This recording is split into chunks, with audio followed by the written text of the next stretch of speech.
parlamentar.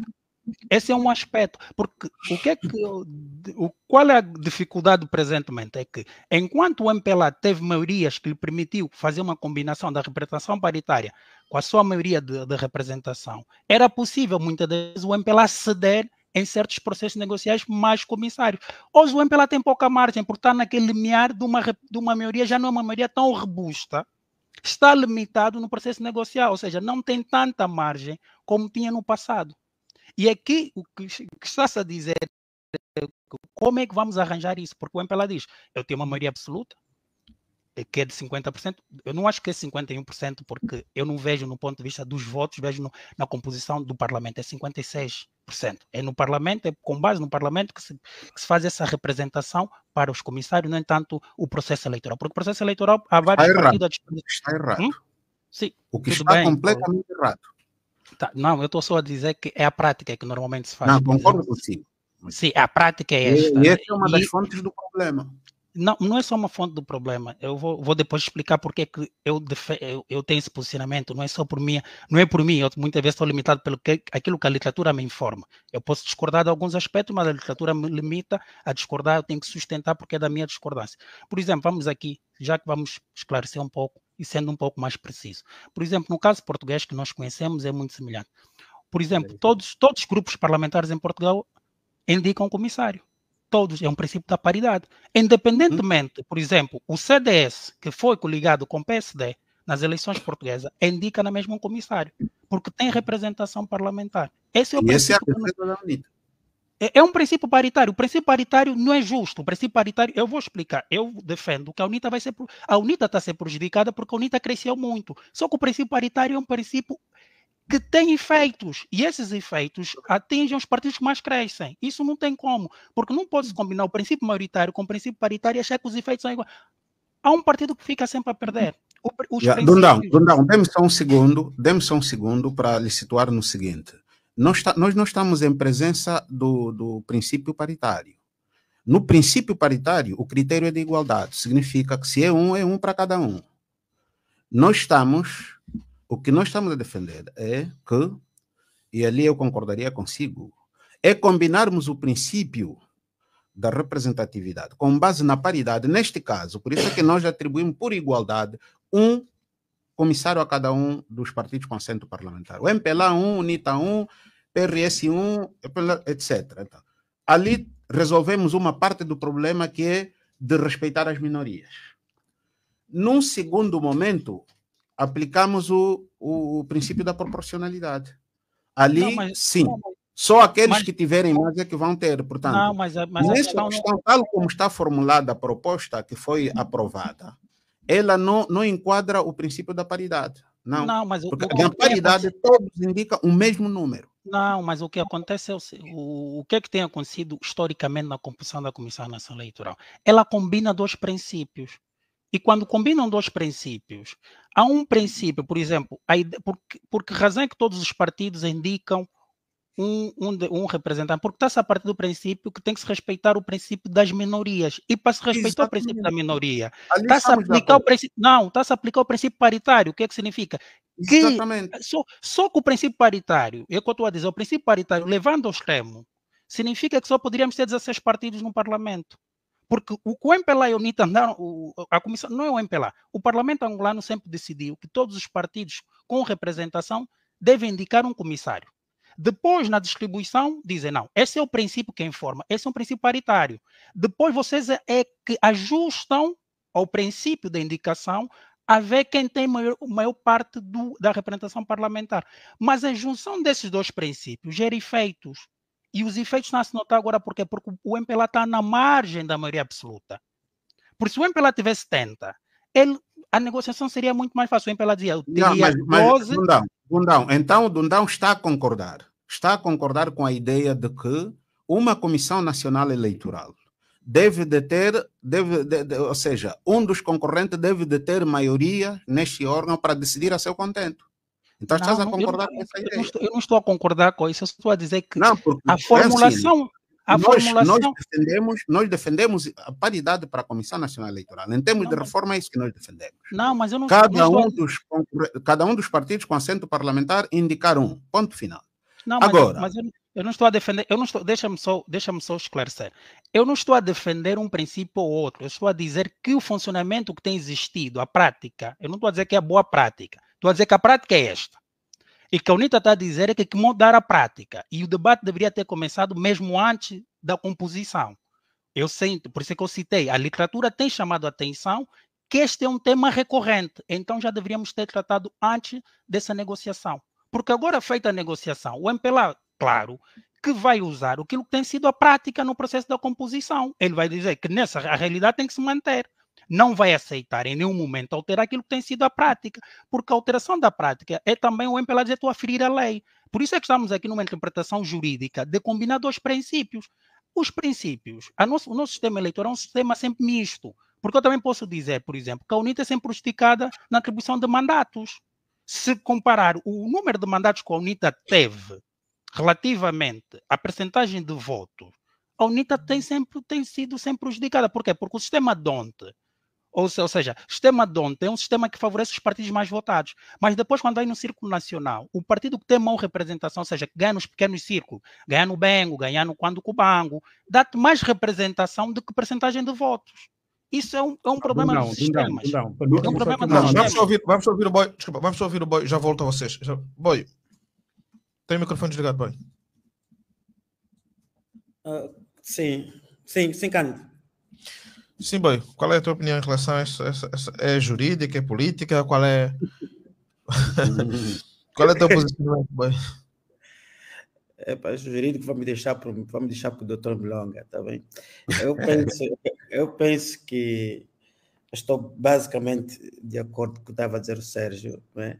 Eu penso que claramente que aqui é uma questão essencialmente política, por estar no centro o entendimento que os partidos têm do que é uma democracia. Isso é que esse é que devia ser o centro, não é? O que é uma democracia e que condições, do ponto de vista de procedimentos, não é que devem ser salvaguardadas para que o processo eleitoral seja de facto democrático. Esse é que é o ponto, não é? O ponto quais é que são os procedimentos que garantem melhor que a vontade dos eleitores sejam traduzidos em derrotas ou vitórias dos partidos. E podemos ter leis, toda a arrumação institucional, formal, que não garantam isso, ou que garantam, depende do espírito com que as pessoas fazem estas leis. As leis podem ser pró-democráticas ou, inclusive, antidemocráticas. Ponto. Agora, por que nós, aliás, há toda uma literatura vasta no contexto da África, da América Latina, só sobre o órgão que gere as eleições, não é? Por alguma razão, não é? Por causa da natureza não democrática dos processos eleitorais, é que tornam a CNE uma coisa relevante. Talvez o juízo teria que ser o que é que nós devemos fazer para tornar a CNE irrelevante. O Sérgio falava da CNE em Portugal. Não interessa, porque a CNE em Portugal não é relevante politicamente. Não suscita nenhum debate, não suscita nenhuma discussão. Não é? Nem se fala dela, nem se fala dela. É como se não existisse sequer. A única coisa que faz, é como dizem, aconteceu agora em Botsuana, é anunciar as eleições e dizer quem ganhou e quem perdeu. Ponto. É nisso. A CNE devia ser reduzida a isso. Mas, Boy, ali... Deixa eu só continuar, está bem fastidio, desculpa lá. A CNE devia ser reduzida a um órgão meramente administrativo.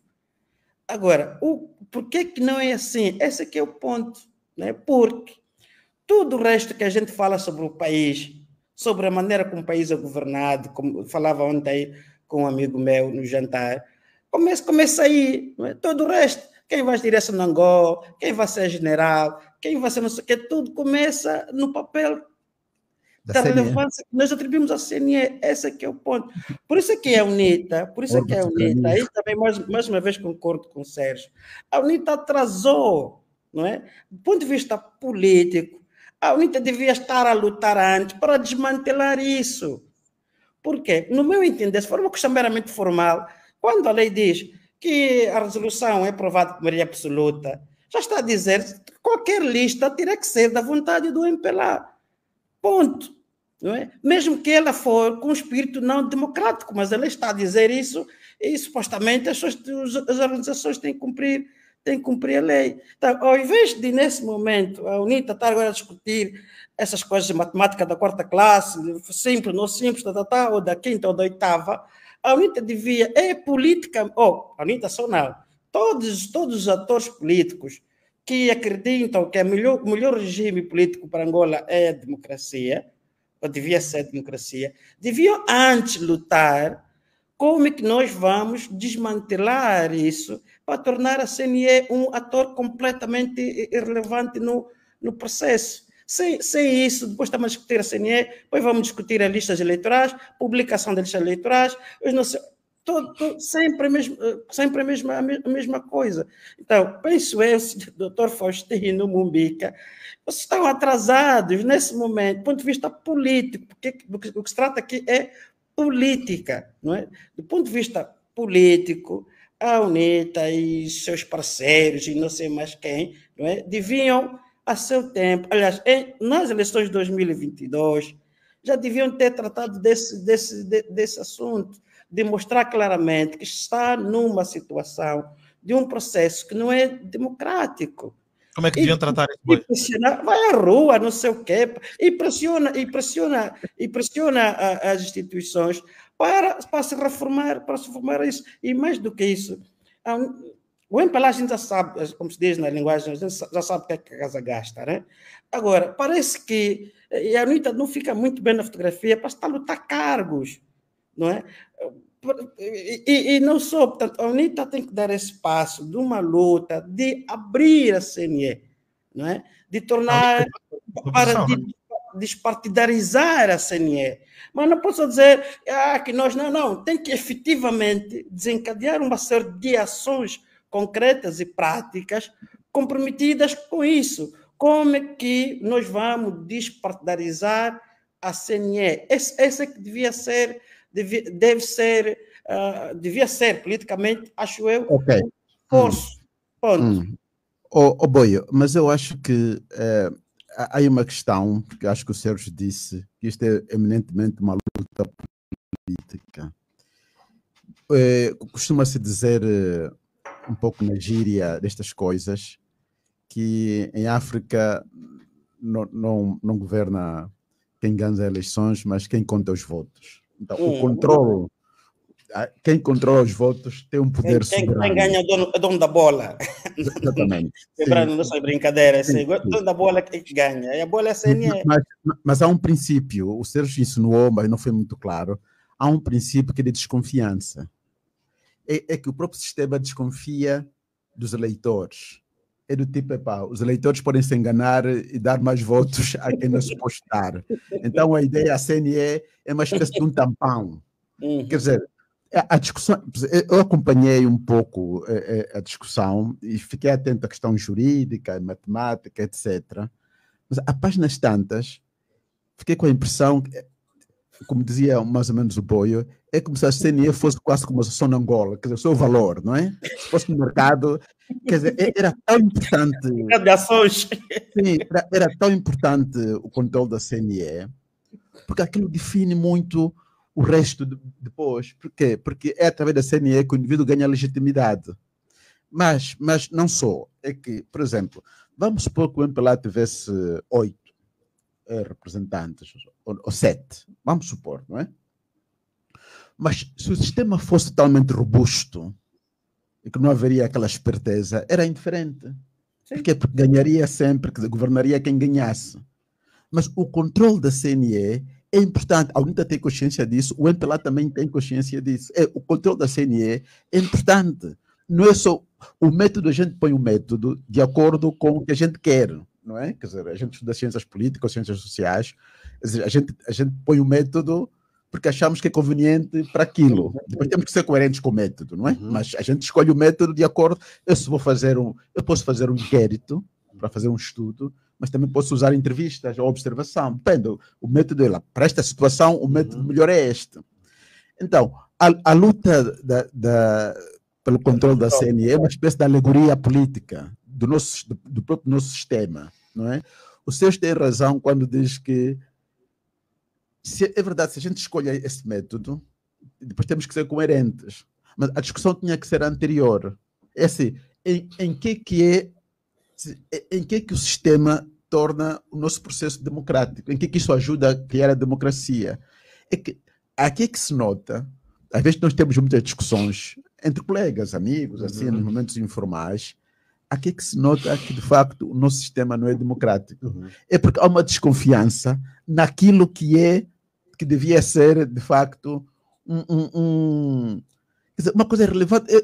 Eu nunca vi, em Espanha, ou em Inglaterra, ou na Alemanha que eu vivi, eu nunca ouvi falar da CNE. Porque ninguém fala da CNE. Ninguém pensa sequer, põe a possibilidade de que a CNE pode voltar ao contrário. Ninguém se preocupa com isso. Mas terá ouvido muito recentemente nos Estados Unidos da América Donald Trump a levantar suspeições. Assim, o tribunal é importante. É o tribunal. Muito sim. Recentemente no Brasil, Bolsonaro também a colocar em causa os resultados eleitorais. Mas não era a CNE. O problema não era a CNE. O problema era o método de eleição. O Bolsonaro dizia que o voto eletrônico podia ser mau, mas não era. Suspeição. Sim, mas não. Mas não era o. Não, espera, só um segundo. Eu vou já terminar, porque não é? Eu não costumo estar no Parlamento, então não sei como é que as coisas se fazem lá. Mas eu vou terminar. Não, mas a questão é a seguinte: nós podemos ficar até amanhã a discutir sobre a questão jurídica e sobre a questão matemática. Podemos usar fórmulas, etc. Várias hermenêuticas, mesmo a ciência política também é muito vasta. É vasta. Por exemplo, o Sérgio Jundão podia apresentar a literatura, como que ele diz, né? Pode haver uma literatura ao contrária, quer dizer, podemos estar aqui a discutir, mas esta discussão só está a ser assim porque, de facto, nós temos um problema político relevante. De base. Agora, de base, do ponto de partida, a questão é como é que a gente resolve isso. É assim, a CNE, se fosse de valor de mercado, tinha quase o valor da AGT ou da Sonangol. Tipo, quem controla a CNE controla tudo. Quer dizer, porque mas, Paulo, é que dá legitimidade. Sim.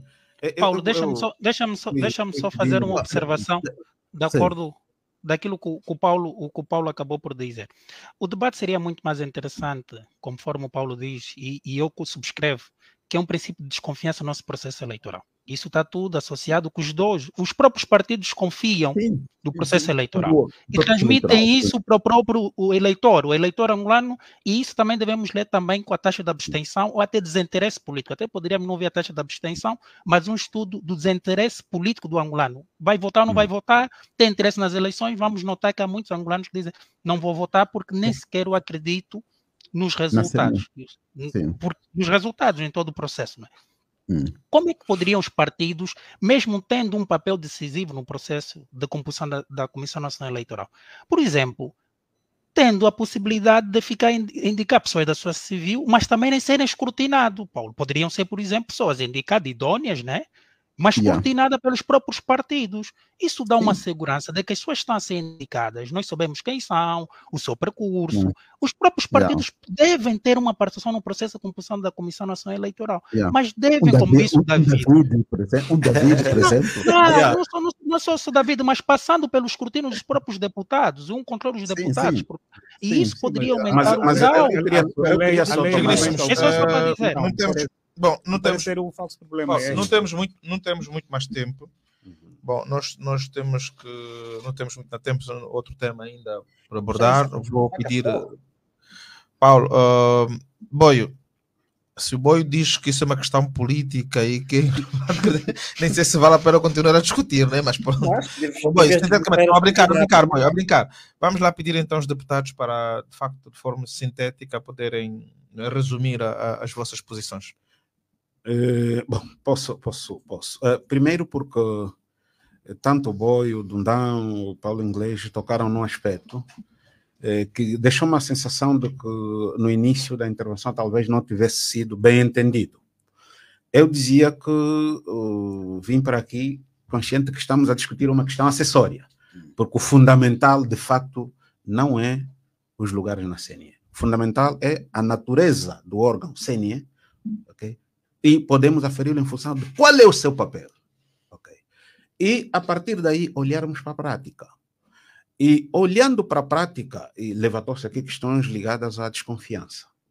E falo, felizmente, com algum conhecimento de causa. Eu participo do processo eleitoral desde 92. De 2008 para cá, com algum papel relevante. E procuro sempre, tanto dentro do meu partido como fora, me posicionar primeiro como cidadão. E olhando para a natureza da CNE, o seu papel, a importância que tem no país, eu não considero que a CNE é irrelevante ou devia ser irrelevante. Precisamos sim que a CNE cumpra efetivamente o seu papel. Aqui sim, já não se trata de problema de desconfiança. Do que quem participa neste processo, sendo ele do MPLA, da UNITA ou do PRS, que participa nas decisões da CNE, acompanha a decisão, participa nos debates, sabe que já não se trata, Dundão, Paulo Inglês, já não se trata a questão da desconfiança. Porque desconfiança, na especulação, o que é que o que é que o Paulo Inglês deverá estar a fazer por baixo da... Não, é que as coisas são feitas por cima da mesa. E a forma como as coisas são feitas, em qualquer parte do mundo, de dia ou de noite, diz-se que é incorreto, não se faz assim. Ok? Mas tudo isso passa por quê? Porque na CNE, a forma como está composta a CNE, depois as decisões são tomadas. E que qualquer reclamação não é novidade. Que as reclamações suscitadas no âmbito do contencioso eleitoral, falo com maior propriedade, desde 2008 para cá, nunca foi posta em causa, ou nunca foi posto em causa, o fundamento ou o mérito das questões que são suscitadas. São os procedimentos administrativos que são postos em causa. Você atrasou, você fez aquilo, você etc, etc. Mas você está diante de resultados. Eu dou-vos só exemplos. Você está diante de resultados de 2008, ok?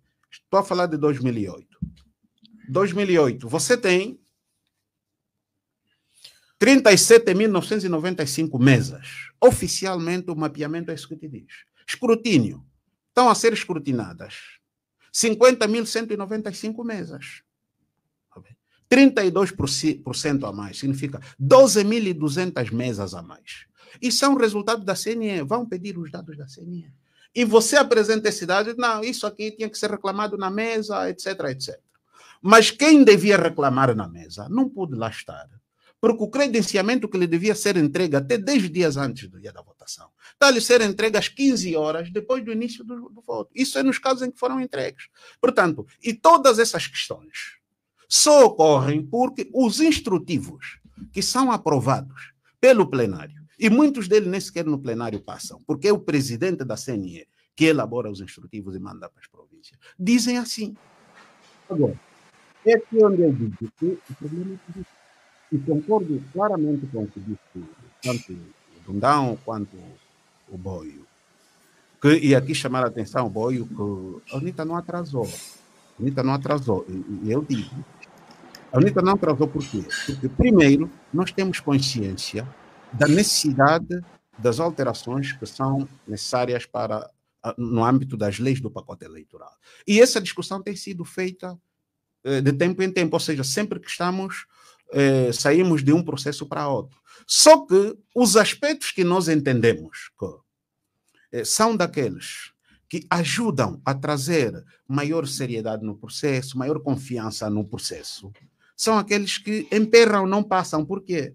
Não passam porque, e aqui, diretamente para o meu colega... Deputado Faustino, vamos ter que ser mesmo sintético. Obrigado, vou já mesmo não terminar. passam por quê? Porque é aquilo que foi dito. A CNE é muito mais do que se pode imaginar. Tá bem, okay? A CNE, porque sem esse formato da CNE, a CNE não faria o que tem feito em cada eleição. E não fazendo isso, o Milonga sabe que o MPLA não ganha eleições. Né?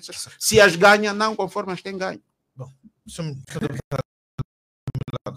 isso aqui não, ainda bem que o meu colega coloca ele próprio coloca em dúvida a sua primeira colocação quando diz que o MPLA não ganha, depois disse Dias ganha, não é? Pronto. Ainda bem que tem dúvida da provocação que fez. Ainda bem que tem dúvida e não tem segurança. E eu lhe vou assegurar, vou já responder e com segurança que efetivamente ganha. Por isso é que o meu colega, mesmo fazendo contagem paralela, nunca conseguiu provar que efetivamente aquilo que reclamava... É só consultar o Tribunal Constitucional. Consulte o Tribunal Constitucional. Eu ouvi, por favor. E então, sobrepor a sua voz na minha é intencional, é politicamente para criar ruído, não é? E dizer que efetivamente nós, grupo parlamentar do MPLA, vamos continuar a trabalhar para o fortalecimento das instituições, tendo como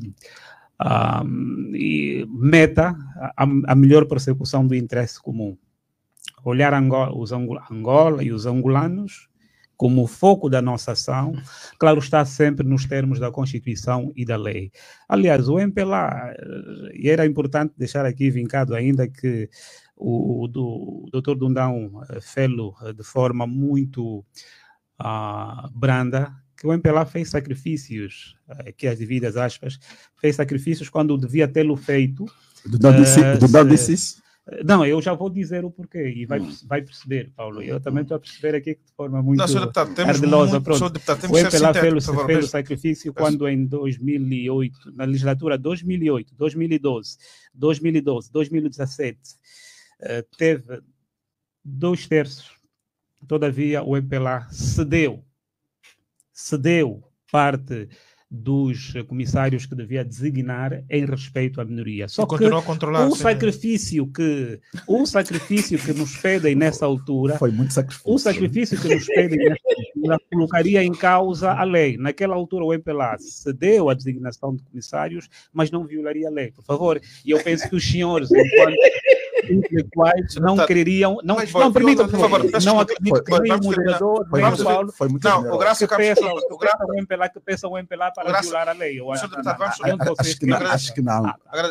O MPLA nunca viria a lei, não é preciso se isso prejudicasse.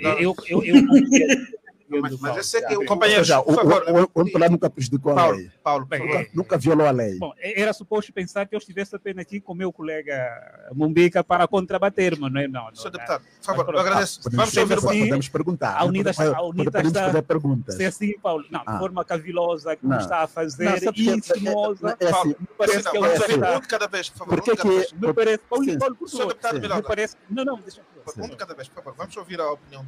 Não, a minha pergunta é... envisar aquilo que é a minha abordagem. Não estou a envisar. Só um minuto.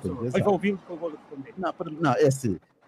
Não pode ser só se eu contraponho a pessoa da UNITA. Não, eu nem disse. Não, sim, você disse não. Eu pensava. Não, você disse. Eu pensava. Não, você disse. Eu pensava que está só com a UNITA, afinal já vejo que não. A representação, atenção. Não, porque que se eu me contrario tem que ser da UNITA? Ou se eu contrario a UNITA tem que ser do MPLA? Posso ouvi-lo? Acho que estava a ouvir, né? Bom, vamos ouvir o senhor deputado para responder uma única vez. Talvez Graça tenha uma questão para colocar, por favor. Graça tem uma questão, uma consideração. Pois, senhor deputado, vamos pedir mesmo, de facto, capacidade de síntese, porque temos outra abordagem para fazer. Teixeira, com todo o respeito que tenho pelos deputados, eu digo, com todo o respeito, mas é francamente, esse é um tipo de debate que não me excita nem um pouco. Porque concordando com Boio, esse é um tipo de debate que já devia ter ocorrido lá atrás. Portanto, há muito tempo que a UNITA teve a obrigação de saber porque é que o MPLA sempre quis ter maioria na CNI. Há muito tempo que a UNITA devia ter suscitado esse debate. Então, mas o Graça não tem acompanhado. Vamos ouvir. A UNITA chega muito atrasada desse debate. E o resultado está aqui. Pronto, estamos aqui há quase uma hora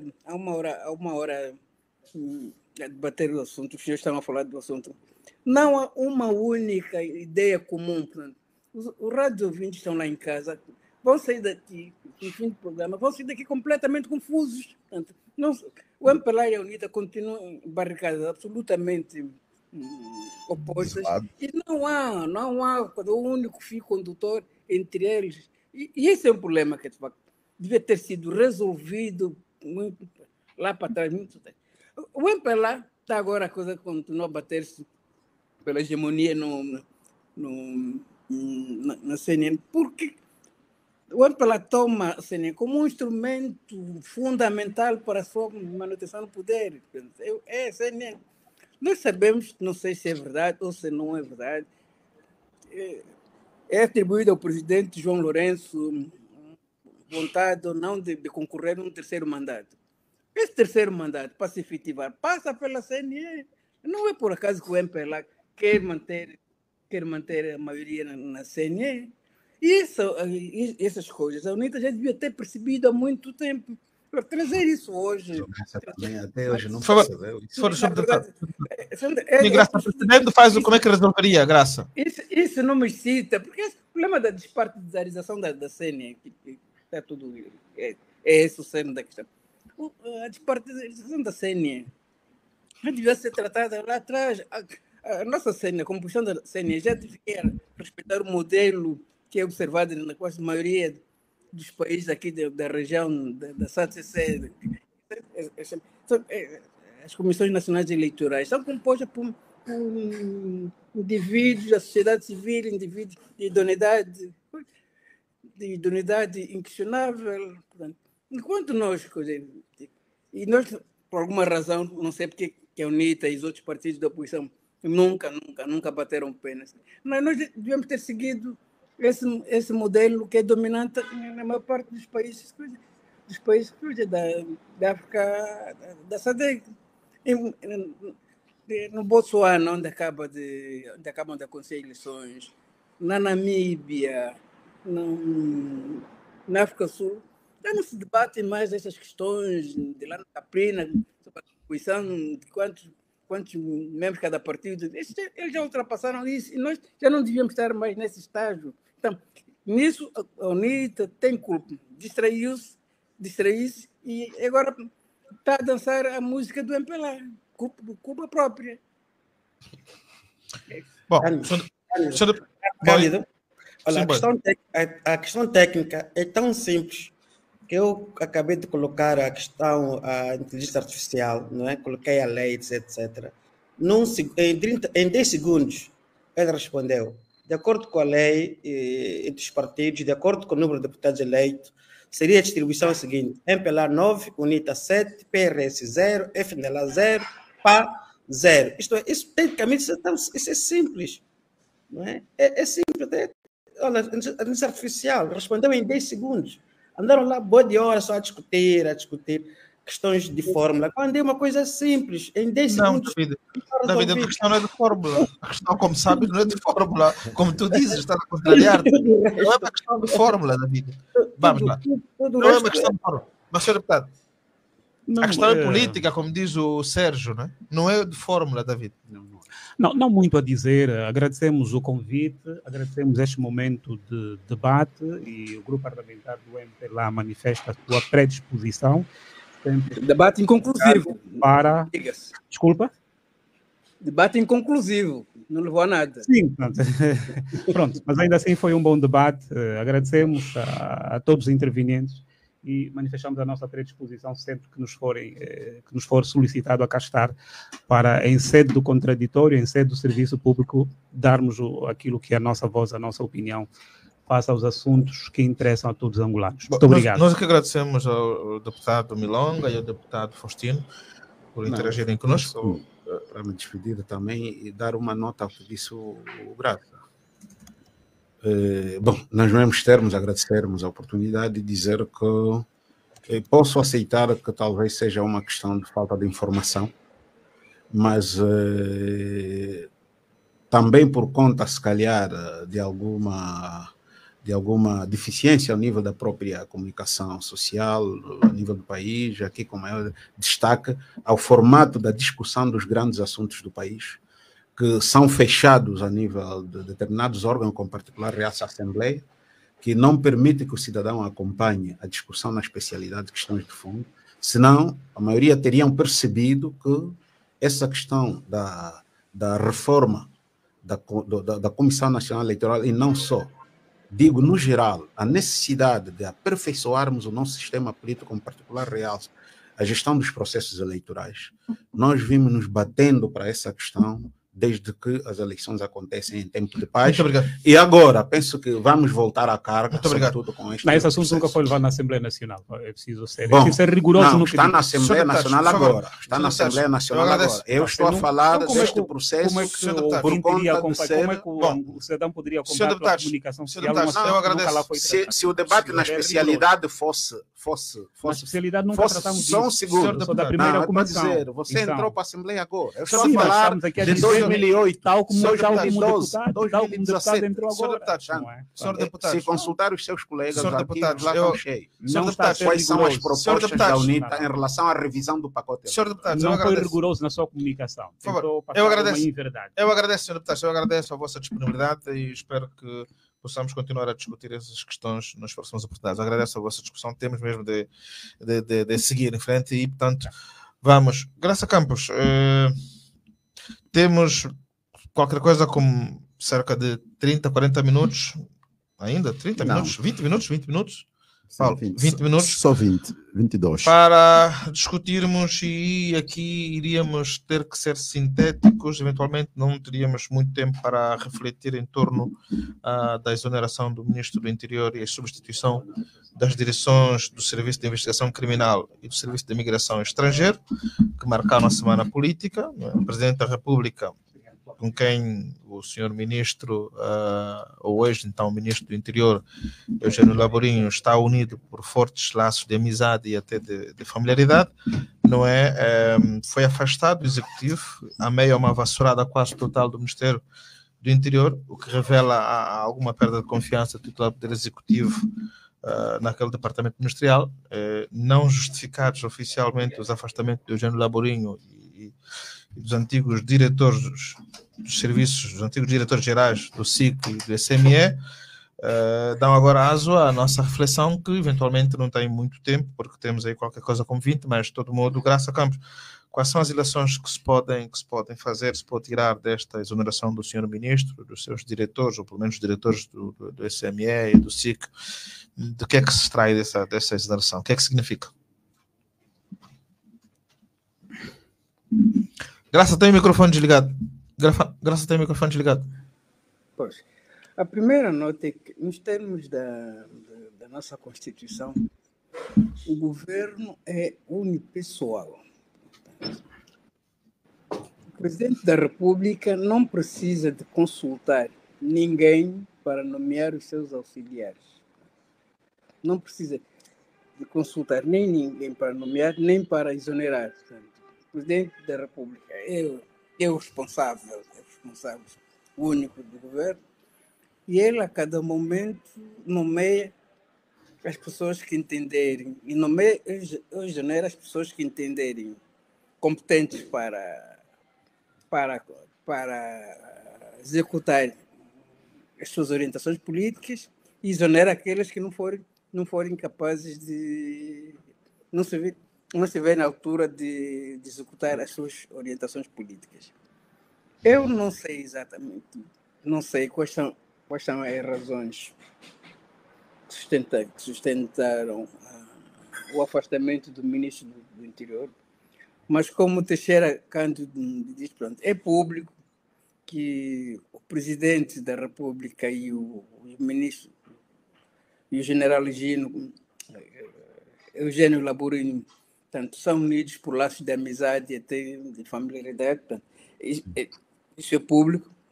Portanto, o facto de ele ter sido exonerado, o general Laborinho ter sido exonerado na sequência de uma varredura completa dos serviços como o SIC, significa, obviamente, uma perda de confiança.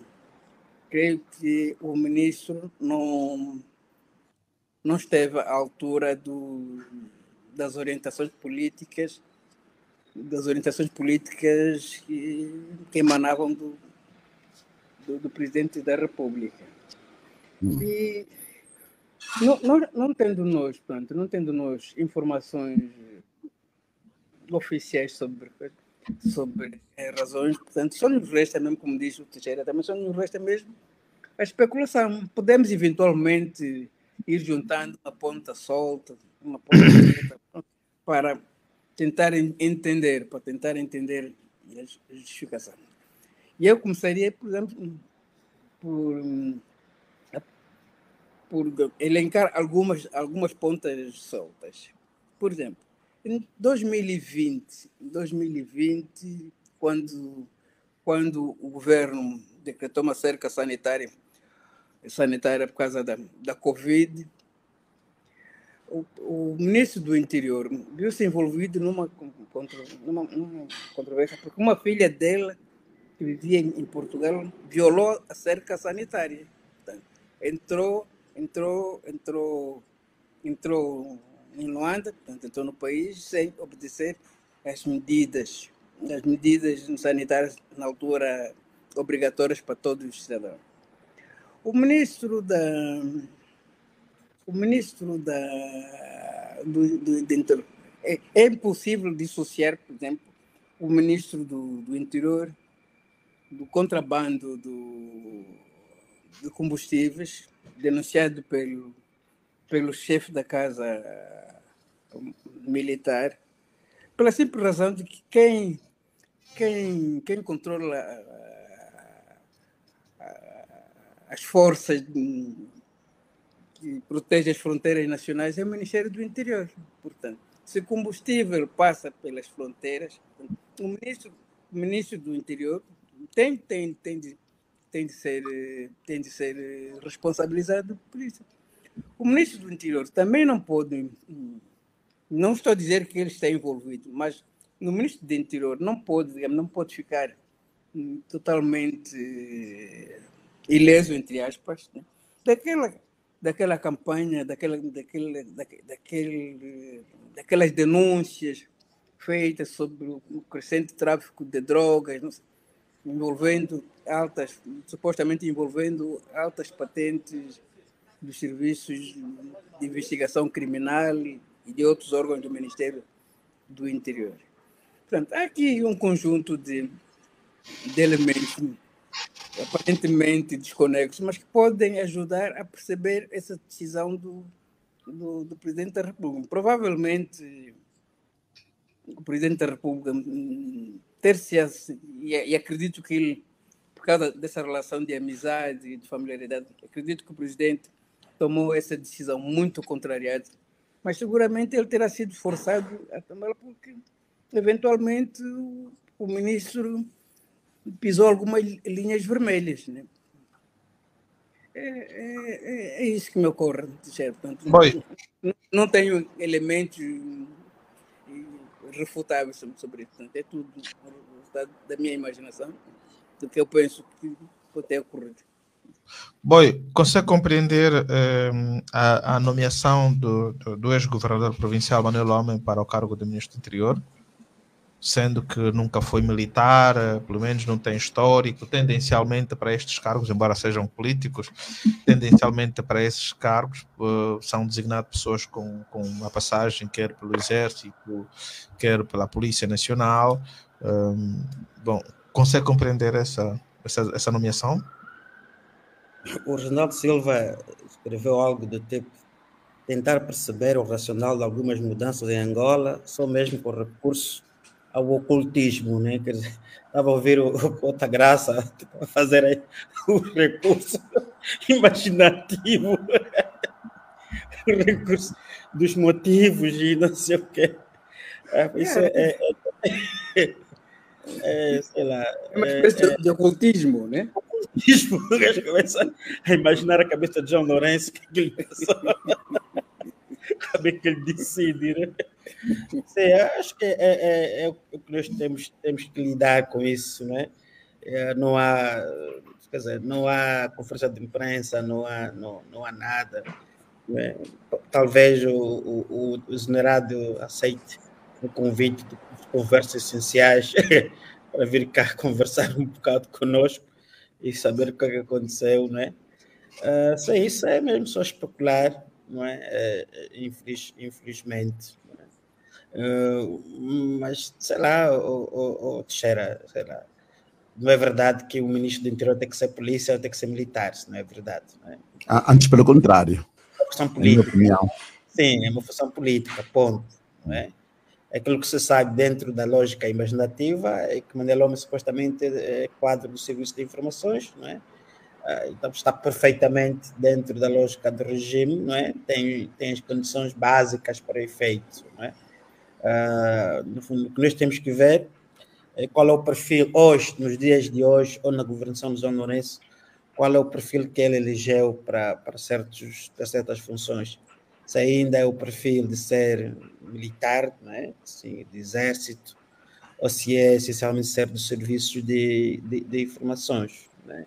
Se possa ser que seja esse segundo elemento, possa ser que nesse momento o mais importante seja para galvanizar aí no seio do regime, não é? Seja a pessoa ser quadro dos serviços de informações, não é? Desse sentido. Parece-me ser o único critério para, no caso do Ministério do Interior. Não é? Mas agora, a competência ou incompetência, se governou bem, governou mal, aí estou com graça. Quem governa é o presidente, não são os ministros. Não é? Porque no limite, o presidente podia se autodemitir-se, não é? Porque quem governa é ele, pessoalmente. Não é? Todo o resto são os assessores que ele vai mudando de um lado para o outro. Qual é o racional de tirar o governador de Benguela para Luanda? Tornar Luanda, quer dizer, em 6 anos, 5 governadores. Que racionalidade que isso tem? Que lógica é que isso tem? Se sair governador, como tem acontecido, de certeza também os administradores municipais vão começar a assaltar, não é? Qual é a lógica disso, não é? Não faz grande sentido. Andamos que o país fica realmente refém, não é? Apenas de uma só pessoa, de um único órgão, refém do presidente. Não é? Ele que faz, ele, como se diz, né? É o dono da bola, não é? Ele nunca está errado, não é? Só os outros é que podem fazer bem ou mal. Então, não há grande, acho que não há grande explicação, certo? Temos um governo que está dependente do Presidente da República e ele, de acordo com o seu humor e a ausência do humor, né, nomeia quem ele entende. Acho que é isso. Paulo? Sim, Cândido, há 2 aspectos, aliás 3. O primeiro tem a ver com o Ministério do Interior. Eu acho que o Ministério do Interior não tem que ser... o Ministro do Interior não tem que ser um militar. Não necessariamente. Sim, porque é muito raro até, em países com democracias consolidadas, ter um Ministério do Interior com militares ou inclusive polícias, não é? Quer dizer, há ministros do interior. Em Portugal corresponde ao Ministério da Administração Interna, se não caio em erro. Administração Interna. E a gente, filósofos, juristas, quer dizer, não tem nada a ver história castrense, não é? Porque entende-se que a polícia tem vários ramos, né? Mas a polícia é um órgão para defender os cidadãos, não é um órgão para defender o Estado, não é? É quase civil, não é? É civil porque o cidadão que precisa dos seus direitos, etc., proteger o cidadão. Quem protege o Estado é o castrense, os militares, a inteligência, etc. Por isso, a polícia lida com coisas cotidianas do cidadão, sobre o cidadão, ordem pública, não é? Portanto, isto é civil, não é? Portanto, quando é polícia que vem aí, eu não acho muita piada. Ponto 1. Ponto 2, essas mudanças causam instabilidade. Causam instabilidade política na governação. Por exemplo, o governador de Benguela vai passar para Luanda, deixou obra meia feita em Benguela, quer dizer, é claro, como isso não é democracia, não é? A pessoa tira de um sítio, põe no outro, quer dizer, não interessa nada. O governador Manuel Homem, né? Acho que estava a começar a fazer um trabalho, já é tirado e vai, quer dizer, tipo, não interessa quem está, o indivíduo está no Ministério da Comunicação Social, é tirado daí, vai para o governador de Luanda, é tirado daí, vai para o Ministério do Interior, é tipo, é indiferente, não é? Não interessa o perfil, não interessa a sua experiência, e tal, qualquer um pode ser, porque se houvesse democracia, ele simplesmente seria eleito. E na eleição dizem, o senhor tem 4 anos para governar, ou 5. E depois, o meu programa político é este, nós votaríamos. Ele tinha 5 anos para governar. Depois disso, ele ia se propor nova eleição ou íamos deixá-lo cair. Mas aqui não, aqui ela tira daí, põe daí, depois é ministro, depois já... Ou aquele que vai para o governador de Benguela. Era lá era o presidente da Comissão Ministro da Coordenação Econômica.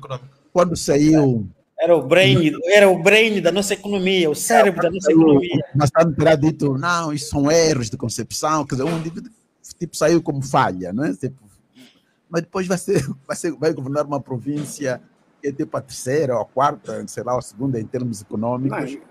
Quer dizer, uma província que o presidente prometeu transformar na Califórnia de Angola. Né?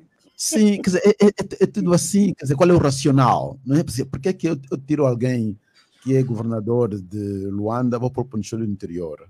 Tiro alguém de Benguela, quer dizer, sem experiência de Luanda, não conhece Luanda, não se apresentou aos luandenses, é trazido para aqui. Portanto, como dizia o Boio, né, depende do Presidente da República, da sua vontade, do que ele quer. Nós, cidadãos, temos só que fazer este exercício assim, supérfluo, né? Esse exercício fútil, né? Banal. Assim, tipo, uns comentários assim, porque não tem nenhum político, não tem um fundo político, não é? Porque mesmo o antigo ministro do Interior, se calhar pode ser que um dia venha a ser também a receber mais um cargo, não é? Governador Cabinda. Depois esteve aqui, depois agora está aí no limbo. Se calhar vai aparecer qualquer dia como o ministro do Cunene, lá, o governador do Cunene, ou embaixador, ou assim. É tudo assim, não é? É tudo assim, tudo desinteressante. Não é? É Angola. É um desastre. O país é. Mais algum comentário? Ou podemos avançar? Não, mas está tudo dito. Não temos elementos concretos, portanto, todas essas nomeações e exonerações obedecem para arbítrio do dono da bola, portanto, a nós, portanto, só sobra a consolação de coisa de especular e maneta. Não podemos fazer mais do que isso. Bom, queria que pudesse avançar para os outros temas. O último tema, aliás. Posto isso, então, nós temos aqui nos estúdios 2 ativistas, que é a Yared Bumba e o Alex Shabalala. Eles estão nos estúdios porque há uma semana tivemos aqui no Conversas Essenciais o ativista Dito Dali, e que, segundo as palavras de Dito Dali, o Alex Shabalala e a Yared Bumba têm usado as manifestações, ou pelo menos têm as ameaças de manifestações, como uma forma de forçar ou estimular que o governo negocie com eles, e eles estão aqui no programa para, de sua justiça, poderem apresentar a sua versão dos factos. Portanto, boa tarde, Yared, boa tarde, Alex Shabalala. Portanto, qual é a vossa versão dos factos? O que é que vocês têm a dizer? Boa tarde. Por favor, pode encostar aqui o microfone. A todos, muito boa tarde. Olha, é triste, é muito triste mesmo. O quê? Ver um ativista falar do ativista cívico como se fossem 2 áreas iguais. Ok. É complicado, porque até onde eu sei, o Dito Dali é ativista político. Ele estava afiliado agora na lista de candidatura para os futuros deputados na altura, em 2022, seria 2022, só que como a UNITA não chegou a poder, então tiveram que reduzir a lista, não é? Onde o nome do Dito Dali não pode entrar para o parlamento. Não chegou ao poder? Não chegou. A UNITA não chegou ao poder. Por isso ele não foi deputado? Exatamente. Mas ele podia ser deputado se a UNITA chegar ao poder? Seria deputado. Logo, para ser deputado, para estar numa lista, é preciso fazer o quê? Estar filiado a este partido. Então, nós estamos a falar de quê? De um ativista político.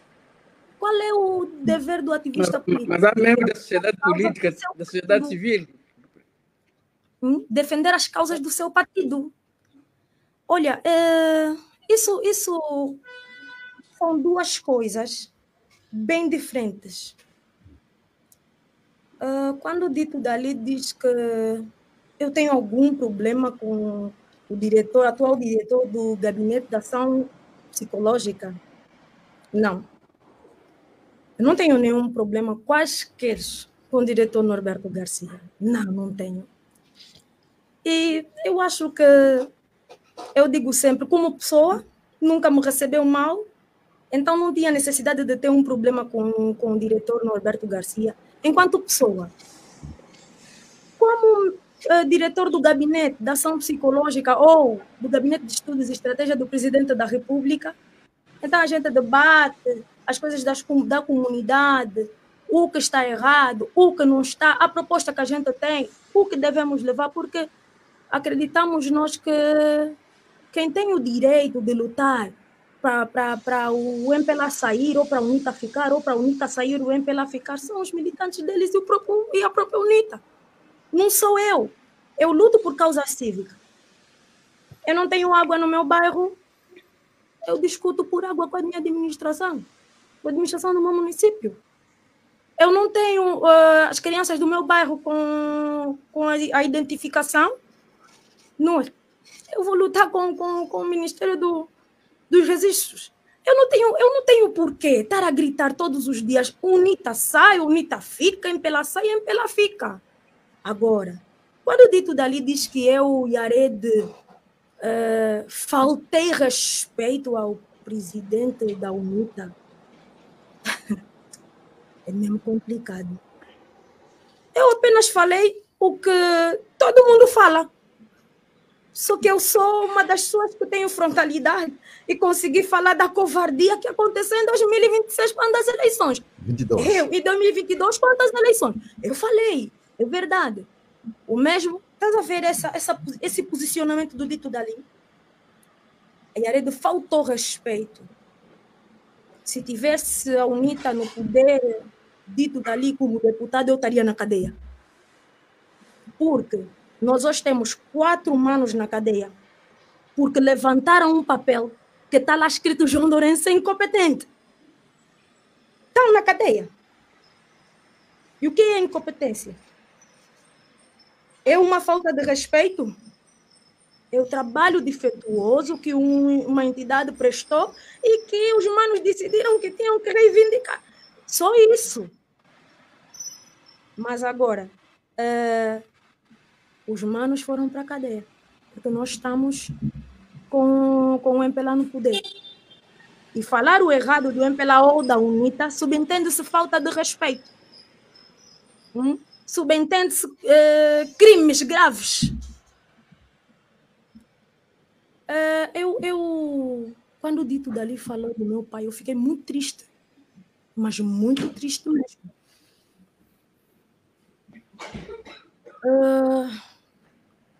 Eu ainda posso arriscar dizer que um dos engenheiros mais bem formados e que formou muita gente a nível do município de Cacoaco é o meu pai, que é o mais velho bumba que ele falou. Dito Dali nem devia tocar no nome do meu pai. E não foi investigações que o Dito Dali falou, não. Dito Dali é amigo do meu irmão. Então, logo, ele sabe quem é o meu pai. Investigou aonde? Se ele investigou, devia falar das outras coisas.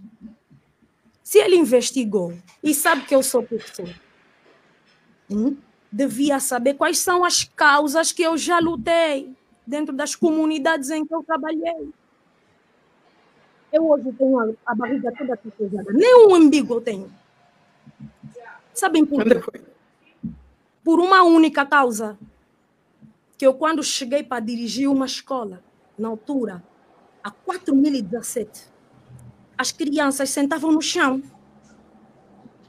E quando eu comecei a investigar, a Cima Angola tinha um dinheiro que dava para a escola, mas que ia parar em várias contas.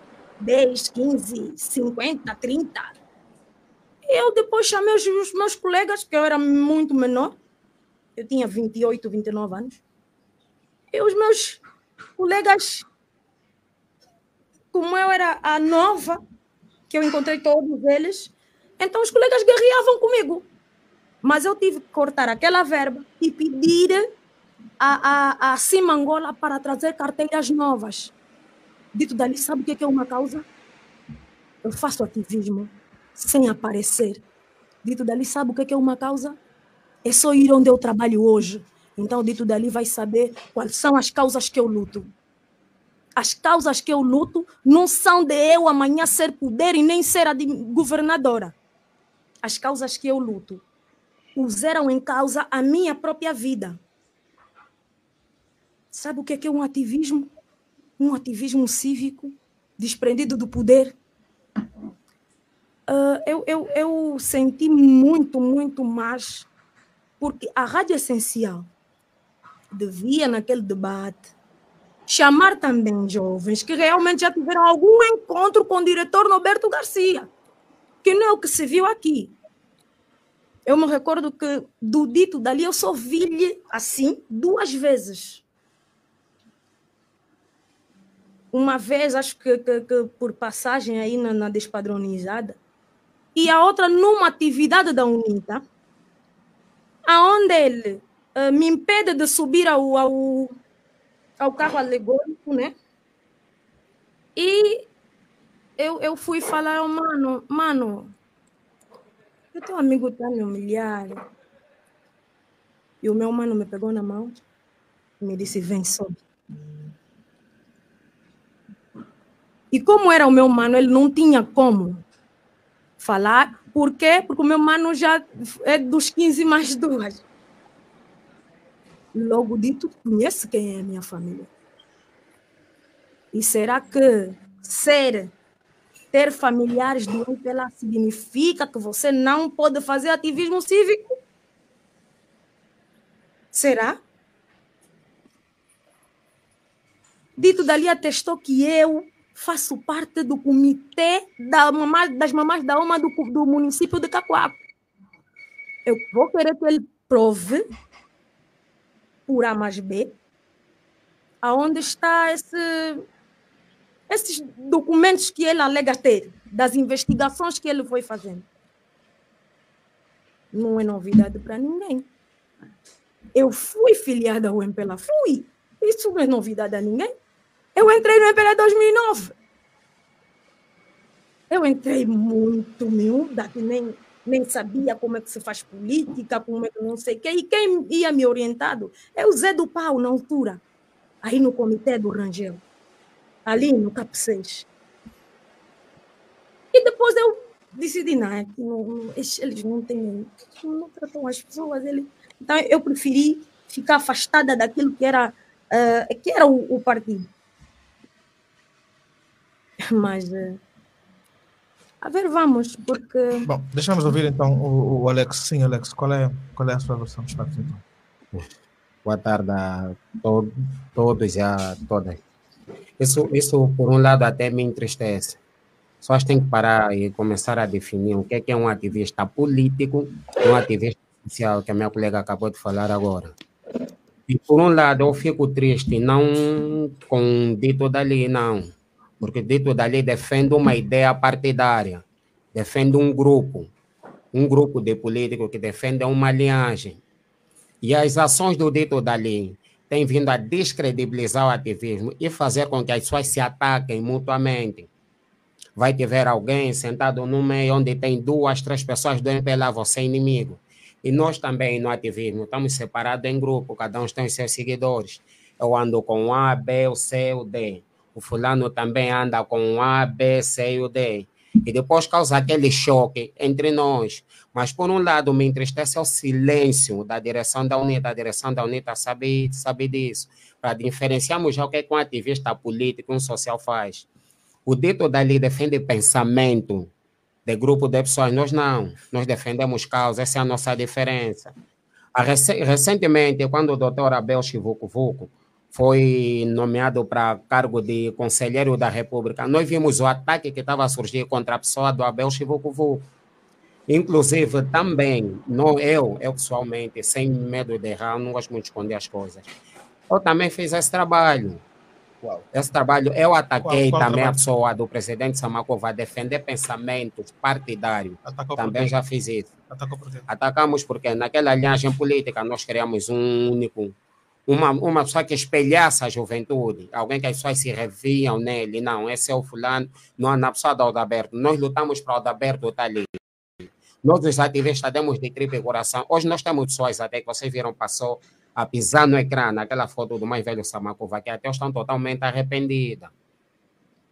Depois do golpe que nos deram em 2022, porque aquele foi um duro golpe mesmo para a sociedade, muitas pessoas ficaram divididas. Então, com essas ações do dito dali, de fazer ataque às pessoas, isso nos diverte mais, isso não nos engrandece, e vai baixando também a credibilidade da UNITA, baixa, sim, porque as pessoas vão começar a sentir... Porque o dito vincula a UNITA? O dito faz aquilo para a UNITA ou pede? Ou porque ele tem simpatia pela UNITA? Se tem simpatia, se consome algo que lhe faz falar isso, só mesmo... Não. A minha pergunta é, quando tu dizes que o posicionamento do dito dali descredibiliza ou reduz a credibilidade da UNITA, eu pergunto, qual é a relação dele com a UNITA? É pelo facto de ele ter alguma simpatia pela UNITA, na vossa opinião, ou porque a UNITA pede que ele age nos termos em que ele age? Na minha opinião, é porque ele é afiliado à UNITA. E uma vez que ele é afiliado da UNITA, passa a assistir às reuniões da UNITA, onde tem as grandes atividades da UNITA, o dito dele é chamado e assiste às reuniões. Nós sabemos pela mídia o que ele defende, o que ele é, o que ele defende. Nós sabemos muito bem quem é o dito dali, que nós acompanhamos nas mídias. É o que ele defende. Conforme eu estava a dizer, descredibilizar, porque as pessoas vão começar a ver uma UNITA que já ataca antes de ser poder e uma UNITA que provavelmente, quando será poder, o que é que vai fazer? É isso que a direção da UNITA não está vendo, não está apanhando. Nós tivemos, passou aquele áudio da Isabel dos Santos, onde critica duramente o Hitler. A Isabel, esse áudio eu tenho como provar, tem esse áudio. O Hitler recebia valores da Tizé, Isabel não, da Tizé dos Santos. Sempre que havia manifestação, o Hitler recebia dinheiro em nome da sociedade civil. Mas tens provas? Temos provas, sim, temos como provar. E posso provar hoje e agora, tirando esse áudio. As tuas provas são as declarações da Tizé? Sim, da Tizé. Tem como provar isso. Temos áudio, temos como provar. E esse dinheiro que o Hitler recebeu não foi usado para ativismo, foi usado, ele usou pessoal, ele usou para fins pessoais esse dinheiro. Agora, falando sobre o Norberto Garcia, as pessoas às vezes não sabem o que é que passamos na vida de ativismo. Eu faço política desde 2008. Eu sou fundador do movimento revolucionário. Conforme ele disse mesmo aqui, desistiu, nós não desistimos. Nós, quando entramos nessa luta, não era para ter fama na mídia, não era com fins lucrativos ou com vontade de ser deputado e pisar na cabeça das pessoas. Nós fizemos isso por amor à pátria. Ninguém procurou televisão, uma mídia para ser famoso. Hoje em dia, sou crucificado por andar com Norberto Garcia, ou seja, por ir bater a porta dele e patrocinar um campeonato desportivo no bairro. Mas as pessoas não sabem o que é que se passou, mas eu vou explicar aqui agora. Eu sou organizador de eventos desportivos e culturais no município do Kazenga, e não só. Eu tinha um problema grave com a JMPLA, na qual eles me impediam de usar o campo, por saberem eles que eu sou afiliado à UNITA.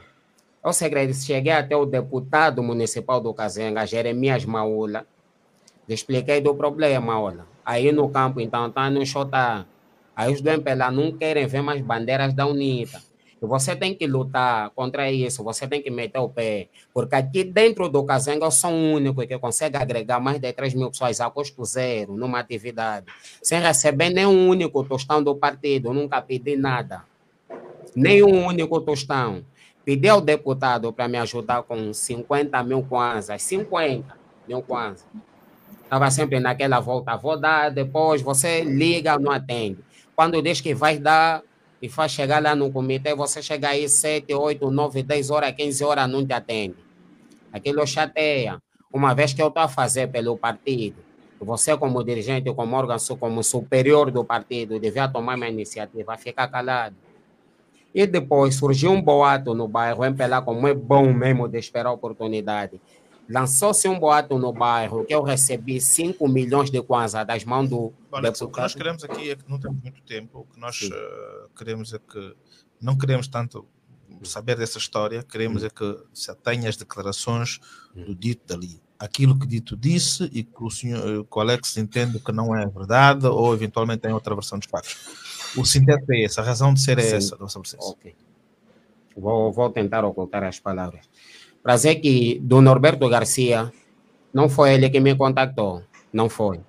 Não foi o Norberto Garcia ou uma pessoa ligada para ela, ligar e dizer, vem aqui, vou te dar isso, vou te dar fundos imundos, não foi.